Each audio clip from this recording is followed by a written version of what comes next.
A reading from the Holy Gospel according to Mark. Glory to you, O Lord. Jesus entered the synagogue. There was a man there who had a withered hand. They watched Jesus closely to see if he will cure him on a Sabbath, so that they might accuse him. He said to the man with the withered hand, "Come up before us." Then he said to the Pharisees, "It is lawful to do good on a Sabbath rather than to do evil, to save life rather than to destroy it?" But they remained silent, looking around at them with anger and grieved at their hardness of heart. Jesus said to the man, "Stretch out your hand." He stretched it out, and his hand was restored. The Pharisees went out and immediately took counsel with the Herodians against him to put him to death. The Gospel of the Lord. Praise to you, Lord Jesus Christ.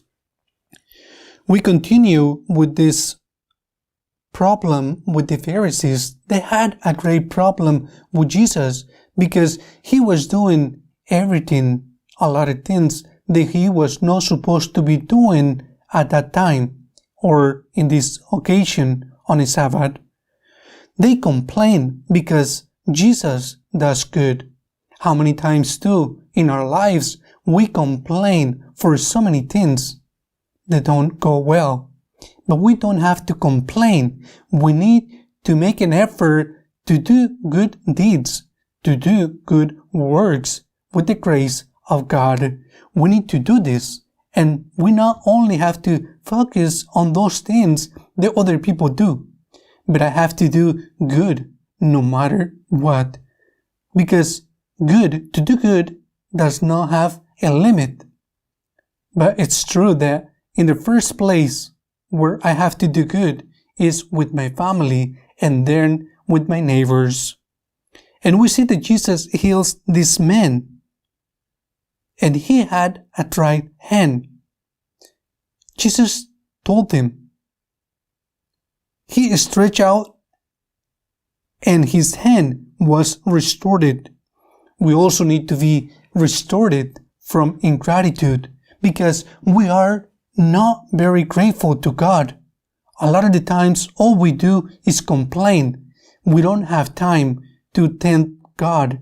We don't have time to hear what the people of God have to tell us about God because it seems like they're annoying. I don't want to hear them. I don't want to hear what they have to say for me. I have my hand dried and I need to ask God to help me to be healed from ingratitude. I need to be a missionary of gratitude in the first place with God. I need to thank God for everything that He does for me.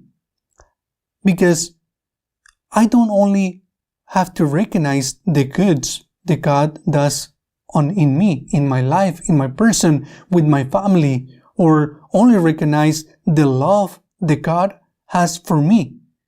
It's good. All this is good. But I also need to be thankful to God.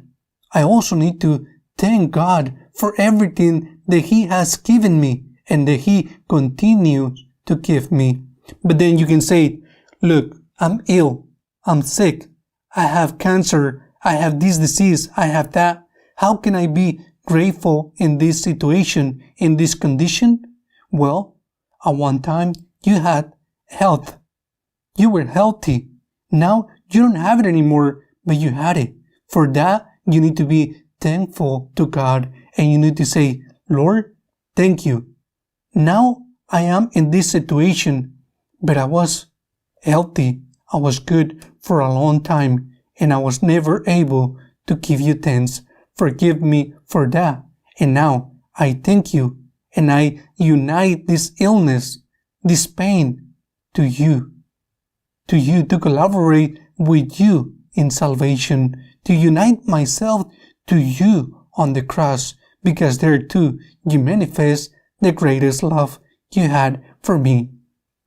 I need to recognize all the things that God does in my life. Yes, I have to. But I also need to be thankful to God for everything that He has given me.